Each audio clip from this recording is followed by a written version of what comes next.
A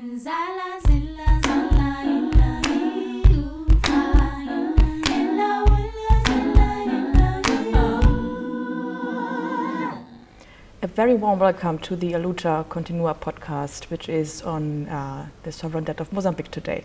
I'm Christina from the German Jubilee Network, the Debt and Development Coalition in Germany, working on debt issues for almost 20 years, fighting for debt justice and for fair relations between creditors and debtors, and I'm really delighted to talk with you today about the debt of Mozambique. You belong to the most outstanding experts on debt issues in Mozambique. Could you just tell us a little bit about your person and about the work of the Centro Para Democracia and Development in Mozambique? Thank you very much. Adriano Nuvunga is my name. I'm the director of the Centro Para Democracia and Development, CDD, in Mozambique. And CDD currently holds the chairmanship of Mozambique Budget Group, which is FMO, which is the collective entity through which Mozambique civil society, it acts national and globally to hold government and power holders to account on the debt issue in Mozambique.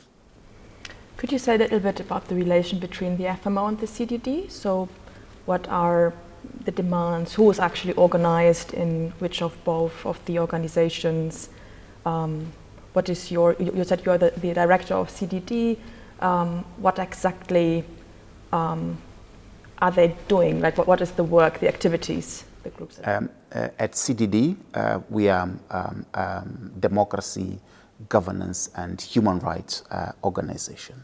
What we do, we advocate for an inclusive governance society which respects human rights, and the pushing also for human rights defenders to be respected, and for an overall environment of civic space that it allows for the citizens to enjoy the rights and power holders, including corporations, are held accountable for their public actions.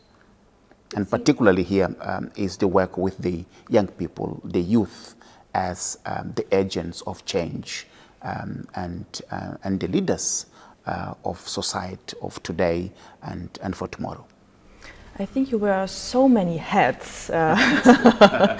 Could you just say a few words on your person? Like, are you only the director, let's say, of CDD, or are there many like other positions? And where do you actually come from? Yes, indeed. I am a human rights and anti-corruption activist. In my previous life, I served as the director of Mozambique's Transparency International chapter, which is SIP, and now I'm the director of CDD, which is more a human rights focused. But I'm also a professor of political science at the Edward Mondlane University, and the deputy chairperson of the Southern Africa Human Rights Defenders Network, and also I coordinate the Mozambique network of human rights defenders. So I'm kind of active in the full spectrum of civil society and civic space in Mozambique, in the region, and also globally. We are now, I think, 18 months since the global COVID-19 pandemic started, which actually especially in countries in the global south, led to massive dislocations. One of the reasons why the COVID crisis in countries in the global south was so devastating is the debt problem. So many countries are actually going to exit the pandemic with very high debt levels, but I think Mozambique actually entered the pandemic with already a debt problem, a debt crisis. I think in 2019, the level of debt to GDP was already 130%, which is massive. Could you say a few words on how this debt problem has evolved pre-pandemic, especially given that Mozambique actually received debt relief already a decade ago, And could you tell us a little about what this meant actually to enter a pandemic with such a debt problem? How has that impacted the reaction to the pandemic?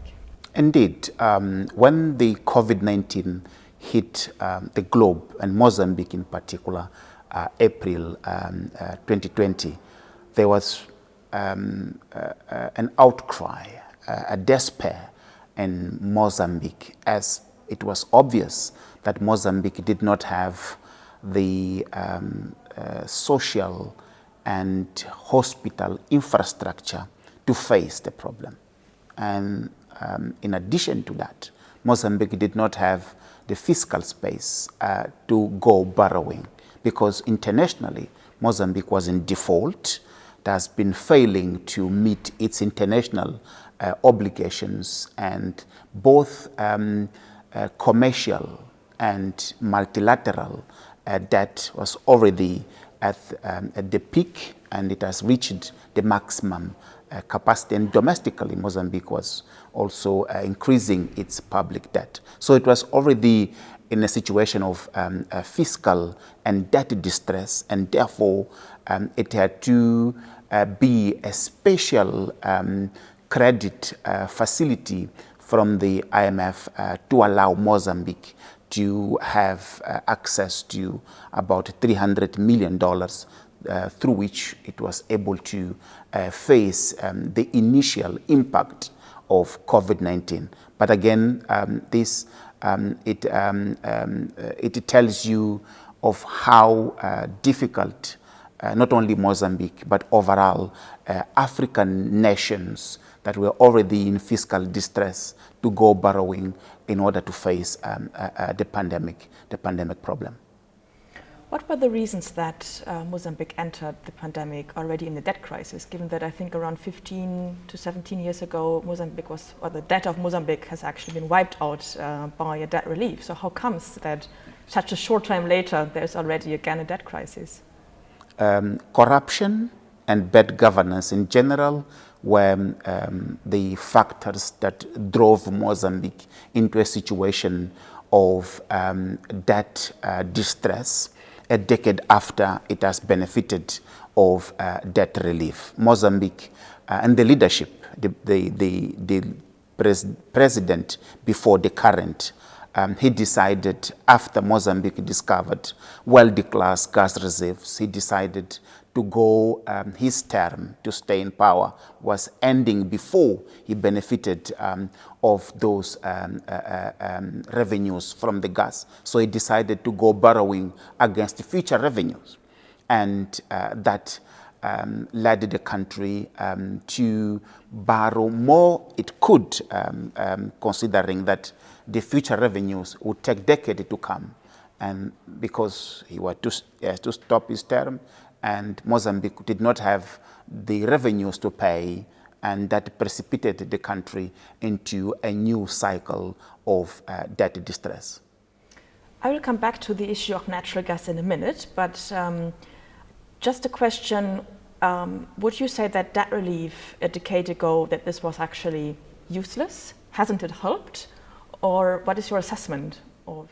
It played a fundamental role in sustaining, at the time, a two-digit growth on the one hand, and on the other hand, it allowed for a sharing of the prosperity with the ordinary Mozambican at the time. But more importantly, debt relief at that time, it allowed for macroeconomic stability, which played a catalyst role in terms of attracting investment in a number of sectors, which to some extent helped Mozambique or catalyzed Mozambique into the situation of relative stability, not only socio-economic, but also some levels of democratic stability, and the growing of the state capacity were due to the debt relief that Mozambique benefited of. Coming back to the natural gas discovery, I can remember 2016 reports, for instance, by the International Monetary Fund, the IMF, who claimed at that time that the natural gas discovery will entirely alter the economy of Mozambique, that it would massively, fundamentally improve the living conditions of the Mozambicans, that it would actually change or make Mozambique to a prosperous country. And well, then now until 2020, that I think was a very important remark, that 2020 Mozambique would be a very rich country.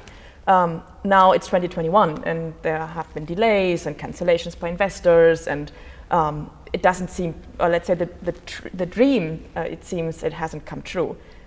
What is your assessment of that? That is true. And we have been told that with those gas finds, Mozambique would be rich in few years. That has not yet materialized, and it does not seem to be in the right direction. Mozambique is facing a resource curse, or a curse even before production started, and that it is caused by poor leadership and by corruption. I have mentioned the $2 billion illegal borrowing, and that has precipitated the country to where it is today in terms of, number one, Mozambique not being able to meet its international obligations, and leading the country into be highly downgraded with the key rating agencies, making impossible for international oil companies and for Mozambique own national oil company to access the necessary international funding to finance project development in relatively easy and sustainable kind of credit. This is one. But more importantly is that the situation of the debt, etc., it has created bad conditions for the developments in northern Mozambique, including affecting Mozambique's state capacity to protect the gas finds, which to some extent it might have contributed for lessening the capacity at Mozambique to repel the violent extremist organizations. So, and that happening, then we have seen the sector, the oil and gas sector, to move from the reforms necessary to make it profitable and allowing the prosperity to be shared amongst all Mozambicans, to move from governance to securitized and then militarized gas sector. And all those shifts from governance to securitization and then militarization, it will be factored in future Mozambique revenue, meaning that even if production started next or in 2 to 3 years, it would take more than a decade for Mozambique to see reasonable revenues, because all those costs of securitization, of militarization, they will have to be recovered. And with that happening, Mozambicans will wait more than a decade to start to see money. And at that time, although recently here in Europe, gas has been cleared as safe, and it will take 1 or 2 to 3 decades until it entered one of the bad fossil fuels. And so it is good news for Mozambique. But even with this happening, the reality is that the Mozambicans will wait much longer to see revenue. And perhaps at that time, the climate change will have gone in a direction to start to question the gas as a clean source of energy. And this, it might mean that Mozambique's gas, it will benefit big international oil companies. It will benefit those who are helping Mozambique, the Rwandas, and other countries, and that Mozambicans might have to see their gas wealth taken away and not benefit the people, but again, because of the corruption and bad governance I've talked about at the beginning. I think in development discussions, since decades, there's always the discussion about diversifying the economy. And I think when it comes to the natural gas sector in Mozambique, that would have meant a very high concentration on one extractive sector.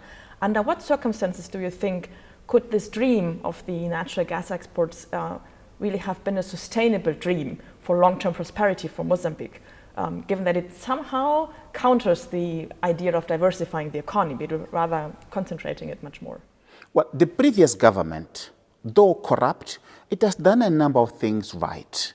In terms of governance of the sector, they have been developing a framework for a use of gas, part of the gas, to be used for local development, including generating electricity, and also including the production of fertilizers, the production of GTL for local economy. So there have been plans in place in terms of policies to allow gas also to be used, not only for exports, for revenues, but also for domestic development, including industrialization.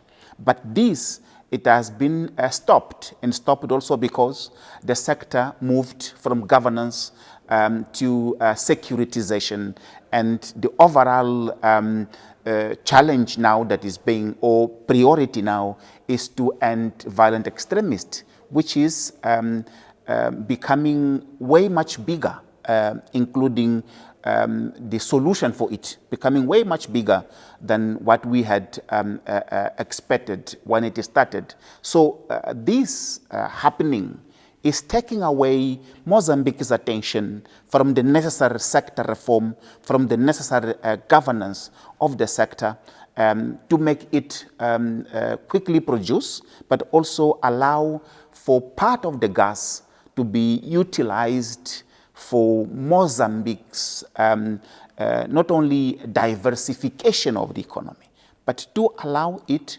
to generate to give opportunity for small and medium enterprises to meaningfully participate and grow, and also to give jobs for the people and pay the necessary taxes to the state. So all these, it is now in halt, it has been stopped, and give priority for the violent extremists, as I've talked about. So we will need to wait a bit longer for that to resume in terms of sector. And again, this speaks to the pressure scarce that I've talked about at the beginning. Let's come back for a moment to the pandemic's fallout, because one of the reasons why developing countries at the beginning of the pandemic were hit so hard was not the health crisis. I think that came a bit later, but it was rather the global recession that has been caused by all the lockdowns, etc., such as commodity prices that fell, which of course also hit Mozambique. And the most powerful countries last year, they've actually established debt relief initiatives for 73 countries, including Mozambique, which was, for all debt justice campaigners, actually a huge development, because a debt relief initiative for a whole group of country, that was something that hasn't happened since 20 years, I think. So Mozambique benefited from debt relief. Could you just tell us a little, was that enough? In what ways has Mozambique benefited from this debt relief last year? Would you say that this actually helped fighting the pandemic? No, really, no. But let's start from the global architecture. I don't think that the global financial architecture has been fair if you look at how the global North has behaved in relation to the global South. It hasn't been fair. The global North, which is way much rich, and also it benefits of the overall global governance, which it does not enable fair trade.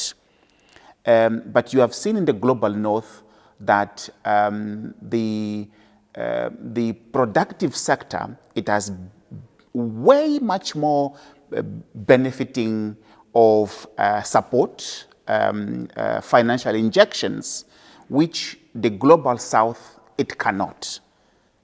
So then to see this initiative, the G20 initiative for the most highly indebted countries to be seen as something meaningful, I think that is not right. It is not correct. It is so small. Mozambique, for instance, in reality, the fiscal space created through that initiative, it was only $22 million. $22 million for a country like Mozambique, for all those challenges. And Mozambique has been in such deep crisis even before COVID hit. So that is really a drop in an ocean. But again, this was globally used by the global North as something that it could impact the livelihoods of the people in the global South. And I think that is not fair. This is one comment. The second one is also considering the deep problems that most of the countries in the global South, in Mozambique, are already in. This not only became a small drop, but the real impact, it was not traceable. And let alone the overall governance of it, also affected by opacity, lack of transparency, accountability, and why not corruption. So overall, this was very much talked about. It was in the spotlights of the global North-centric media, but in reality, we did not see it benefiting the people in the global South. This is very interesting. Actually, today there is a joint finance minister and health minister meeting of the G20 taking place in Rome. And tomorrow there is the G20 Heads of State Summit taking place in Rome. And I think they actually quite celebrate their initiatives like a systemic shift and like the way they helped countries in the global South. If you were to meet them, if today Chancellor Merkel would be here, because tomorrow she's going to Rome, right, at the to the G20 Heads of State Summit, what would you tell her?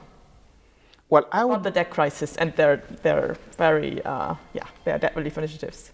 Well, looking at the global architecture that allowed, like the Credit Suisse of this world, to head poor, small nations like Mozambique, I would say to the global leaders, including to Chancellor Merkel, that the North is sustaining a global financial architecture which is not fair, is not just, and it is denying possibilities of the global South to also to develop. So it needs to be changed. We need a global reform of the global financial architecture, because it allows the global North institutions like the Credit Suisse to engage in financial schemes which result in illicit financial flows, which are the biggest problem that is denying development for the global South nations, including Mozambique in particular. You were just mentioning Credit Suisse, and I think a few questions before you were mentioning the illegal borrowing. I think until 2016, Mozambique was seen by development partners as the economic success story, the success story of their debt relief initiatives from the 1990s. And then I think that drastically changed in 2016 when a $2 billion was discovered that, has been hidden and that was secretly lent to Mozambique by the 2 London branches of the Credit Suisse and the Russian VTB in 2013. Could you tell us a bit more thoroughly about this scandal? So what was this debt about? Who was lending this to whom? Why was this actually hidden? For what was that used? Just give us a picture about that scandal, what this is about, and why this particularly, I mean, let's say just 2 billion, how can that actually, how could that have plunged Mozambique in such a deep financial, economic, social crisis? The $2 billion scandal, it's a combination of greed in the leadership of Mozambique and corruption in the Global North institution and Credit Suisse in particular. The elites in the south, in Mozambique, they wanted to be part of the future revenues of the Cabo Delgado gas finds, which per the existing timelines, it would be beyond their term. So they wanted to have part of that pie. And they decided to borrow against the future revenues. But that happened because there was corruption in Credit Suisse. This is corruption in Credit Suisse. The fact that there were Credit Suisse top servants, officials traveling to Mozambique and using private sector, other private sector branches and companies to entice them and selling a scheme whereby Credit Suisse would make this credit available for Mozambique, and Mozambique would benefit of tuna bond equipment related, but also related for the protection, maritime protection, particularly of the gas find. But that would need sovereign guarantees. But those guarantees, they had to be secret. They had to be outside the boundaries of the Constitution, because the ultimate objective of all this financial architecture, it was for the Credit Suisse money to go to Credit Suisse top officials' pockets, and also to top officials in Mozambique through corruption, and then Mozambique being ripped off in the sense that it would receive equipments which are obsolete, they are old, and they are useless. This is what happened. So Credit Suisse officials, they breached rules that are established within Credit Suisse for lending to southern nation countries, and the southern and Mozambique officials, particularly the then finance minister, Mr. Chang, he had to sign these guarantees outside the boundaries of the Constitution, outside the boundaries of the budget laws, and outside the democratic system, because it was outside the relevant committees and parliament. So this was put in place. It allowed for top officials in Mozambique to benefit. It allowed Credit Suisse officials and their associates from Privinvest to benefit and give Mozambique only a small fraction of the equipment. There was then a forensic audit that was made, which clearly has shown that the equipment provided to Mozambique is only a small fraction, and there was overall $1 billion which has gone missing. And this is clearly distributed among those who have orchestrated this, and they have executed it. And this money is hidden in the Global North institutions. So again, the Global North financial institutions, they rip off the Global South, and they allow this money, which is illicitly acquired, to be illicitly again put in offshores and in other jurisdictions which allow illicit money to be hidden. So this is a scheme that clearly shows that there is corruption in the Global North institution, which enables a system that would rip off southern nations, and Mozambique in particular. And this is Africa's biggest corruption case since independence. Just for clarification, you have mentioned two terms. The one is the tuna bond, and I think sometimes the whole scandal is called the tuna bond scandal. So could you just elaborate why tuna? It is tuna bonds because the initial argument and what was put in the public domain is that Mozambique wanted to develop its tuna industry. So it put in place 3 public companies linked to the security sector, and it needed funding to develop that, and therefore the involvement of the Lebanese-based Iskandar Safa shipyard to deliver the ships, which were for fishing of tuna. And this was the ematum, the initial relatively legitimate business, although the prices were inflated, but it was the first of the 3 debts that was relatively legitimate, though it did not move ahead because in reality the equipments delivered were not appropriate, and they were not, and overall funding was kept. But the subsequent debts that were put in place, those were totally intended to be a corrupt scheme.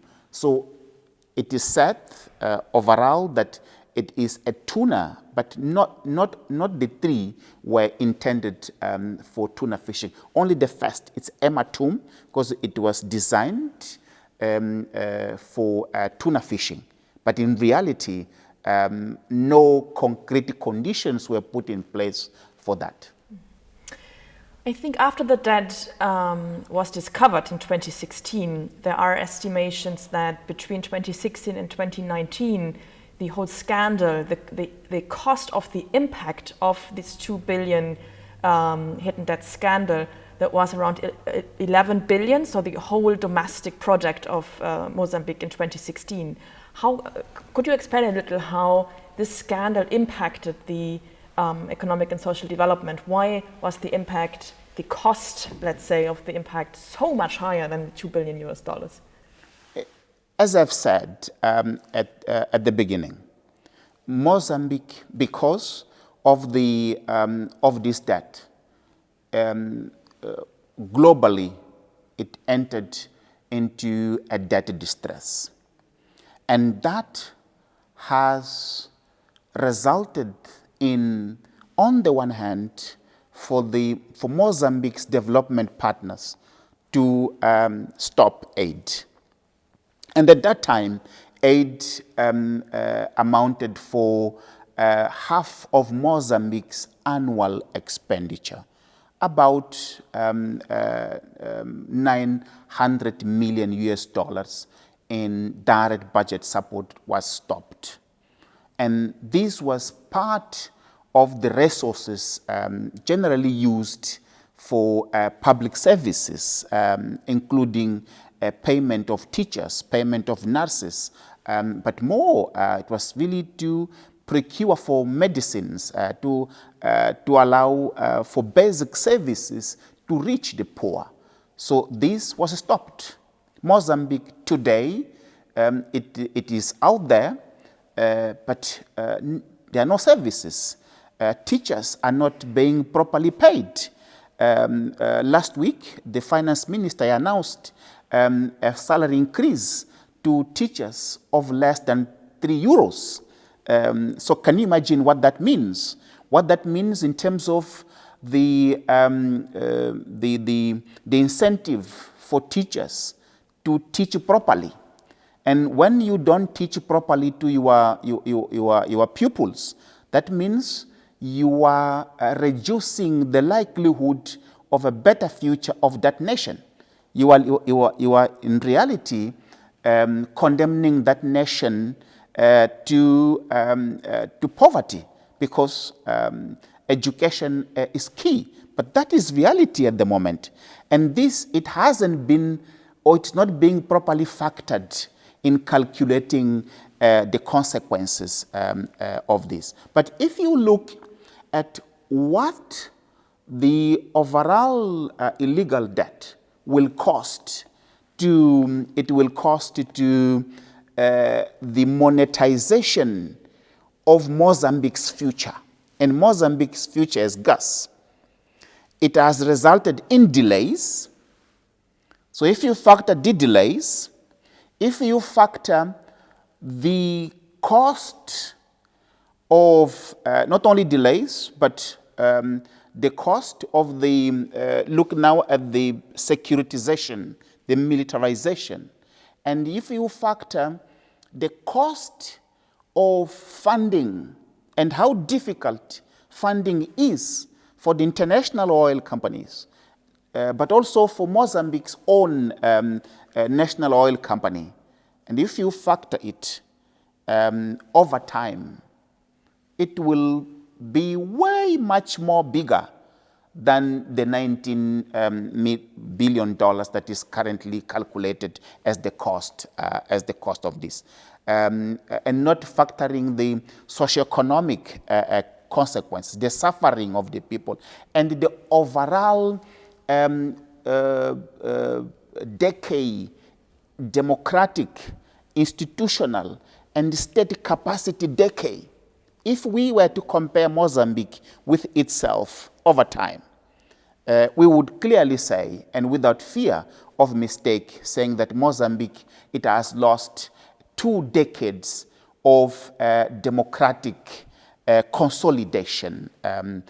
If you look at the violation of human rights and the abuse of human rights, and the shrinking of the civic space, which they cannot be monetarily factored. But if you factor all this, you would say that Mozambique as a nation is nearing a collapse. And that is way much more the $11 billion, which this scandal, because it has triggered and it has affected Mozambique's capacity as a nation.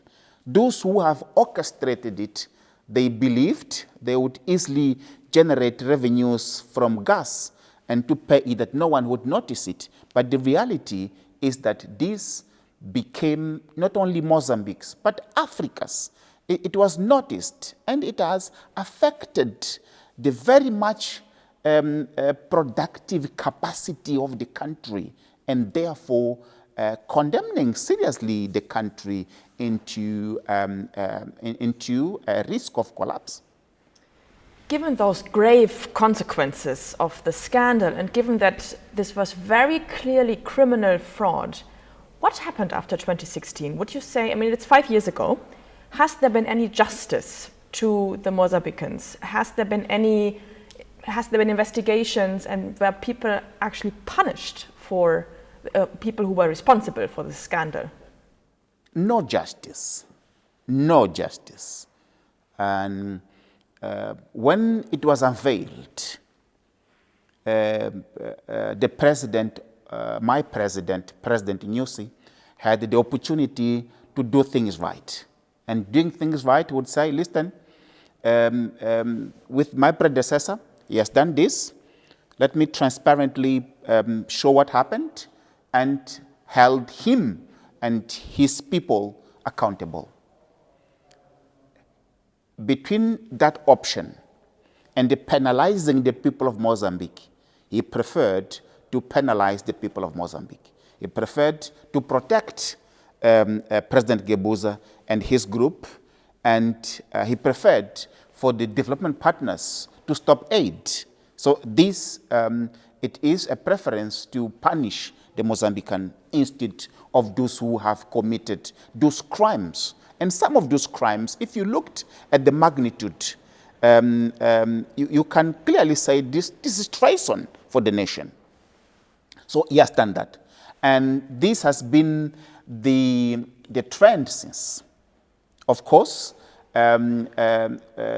next to the election, and because thanks to the detaining of Manuel Shank, the then minister in South Africa, it was only then that this man was detained in South Africa that domestically they started to do something to show to the world that they are doing something to hold those who perpetrated this accountable.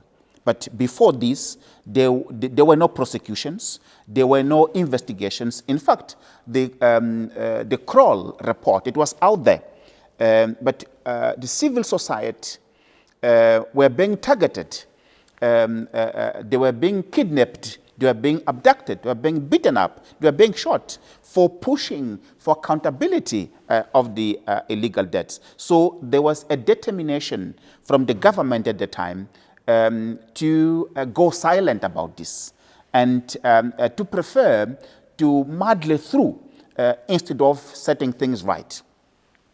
With the detaining of Minister, the then Minister of Finance in South Africa, then they have to do something. And we see now that those who were detained, and only a few of them they were detained. There were so many others who have directly benefited and they were part of the scheme that are out. And those who, and some of them were detained, now they are facing justice. There is a case ongoing. And if you look at how it is being conducted, you have a sense that this is not meant for justice for the people of Mozambique, but it is meant to close the case because only those who have designed it. But the illegal debts, it is out there because at the presidential level, there was the go-ahead, there was the authorization. In African system, in Mozambique in particular, it's highly centralized, highly presidential. You cannot undertake a $2 billion illegal debt without the president saying, yes, you can go ahead. And it should be the former president facing the dock, and not only those who have benefited of the bribes. Because if you look at the overall amount that here it is in question, it's only a fraction. It's only few bribes. But we wanted those who have authorized for the illegal debts to be held accountable, to be taken to court, and their assets confiscated and face jail because they have pushed millions of Mozambicans to poverty. They have condemned an entire generation of children to grow in a malnutrition situation, which will result in further condemning the nation in the future. So we don't see that at the moment. Globally, Mozambique is opening cases in London for the in order the country to be exempted from paying that debt, because Mozambique owes no money and to nobody. It means the debt is still there. So the debt is still there. It's still there. And now Credit Suisse pledged guilty and was fined for 427 and something million in the US. But then only it reduced 2 million for Mozambique debt. Why? As I've said, these illegal debts, it was possible because of Credit Suisse corruption. Let's call it its name. It was corruption within Credit Suisse. Any corruption deal, it is void. It has been nullified. And Credit Suisse paid that fine in the US because they were guilty. So if they are guilty for facilitating corrupt deal that ruined Mozambique, and in Mozambique, these guarantees, they were outside the boundary of the constitution. They are illegal. There is no way that Mozambique it can be condemned to pay such debt. Mozambique and the people of Mozambique, they owe no money to Credit Suisse. And the world should know this. The world should know that Mozambicans owe no money to Credit Suisse because the overall deal is corrupt from both sides. It is corrupt. Credit Suisse has placed guilt. So let us nullify this, not only nullify it, nullify it and compensate the people of Mozambique. It has to be nullified, immediately written off, and a proper compensation for the people of Mozambique. The ordinary citizens of Mozambique who have been pushed to poverty, they have to be compensated. And the global north, I don't think that it would be fair for the global north institution to see a nation like Mozambique failing because of one of its institutions has corruptly provided those loans and pledged guilty to go unpunished. It has to be held responsible. At the very same way that we want the perpetrators in Mozambique to be held accountable, we also want the Credit Suisse to go punished, and it has to take the bill for the man that it went somewhere, and not only that, compensate the people of Mozambique. If Credit Suisse, I mean, there's a very clear creditor responsibility there, and obviously Credit Suisse has been found guilty of that scandal. So why hasn't this debt just be cancelled once and for all? Why won't Mozambique just stop paying and say this is null and void? I think the Constitutional Court actually ruled that the debt is null and void. Why not just cancel it? What is the problem? Because the case is in courts.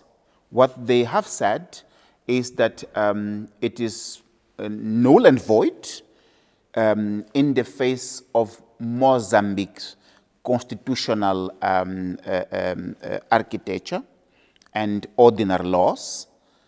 But since these guarantees, they have put Mozambique in obligations in relation to the international commercial laws, which is not convincing argument, but it is also part of what I have said at the beginning, that the government of Mozambique has preferred to look nice to the international institutions, also because they want to protect those who have in reality benefited out of this and not the people of Mozambique. But we think as it is now, today, with Credit Suisse clearly saying it is guilt and taking the fund for that, now there is room for a global momentum for the cancellation, the compensation of Mozambicans, and overall global financial architecture reform for this not to happen again. I think that was a very strong call to everyone out there, especially in the global north, to support creating this global momentum to compensate Mozambique and change the global architecture. What would you say is your vision for Mozambique? What is your ideal future vision? Mozambique, it's a blessed nation. Mozambique, it has vibrant youth, energetic youth, with positive views and values and thinking about their country. They love their country. They have positive thinking in relation to democracy, to human rights, including women's rights, and energetic to work. And we have natural resources. We're a blessed nation. And what is needed is good leadership. Is good leadership. It would be key to put the young people and Mozambique's natural wealth into inclusive prosperity for all Mozambicans. Of course, a developmental governance is needed. But looking at how Mozambique is standing today, I would say it has an opportunity there. Now the violent extremists in the north is being stabilized, militarily stabilized. We are calling for dialogue. We are calling for an inclusive dialogue to go about the root causes of the conflict in the north. The military intervention was important to stabilize it, but only dialogue, only respect to human rights, only good treatment of the IDPs, and allowing them to participate in their agency and to return home. It can lead to that, and a private sector which is respectful of the human rights. By human rights, meaning not only respect of the rights and freedoms, but more importantly, the right to development, including right of development of local communities. So if this is taken seriously, we would see a prosperous nation. But up until now, I haven't seen much in terms of a learning nation from its mistakes. So if you look at the current trajectory, you wouldn't say Mozambique is a learning nation from past mistakes, from the illegal deaths, corruption, up to the way to go about violent extremist organization. Though there is openness as civil society, we have gradually some space to constructively engaging, including with the army and the police.